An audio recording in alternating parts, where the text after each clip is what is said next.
Hello বন্ধুরা, আসলাম মামার বাড়ি। কিছু দরকার ছিল আর বাড়িতে বসে ভালো লাগছে না বলে তাই একটু রাস্তা থেকে এলাম। এসে দেখলাম কি সুন্দর ভিউ।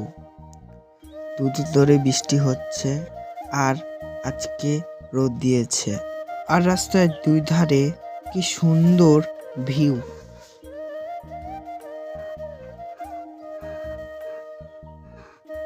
আর এই ধারে ধান, আর এই ধারে ধান আছে। কয়েকটা দূরে যাব, তখন দেখতে পাবো যে এই ধারে দেখো কি সুন্দর ভিউ। আর এইদিকে বিল আছে। আর এরা দুজন আমার সঙ্গে এসে এখানে মানে পাট তিল বুনবে, চাষ করবে। আর এই পাশে ধান রয়েছে, এটা বিল মাঠ বলে।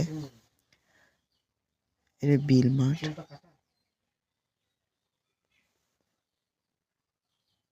এটা কুমিল্লা কেমন লাগলো?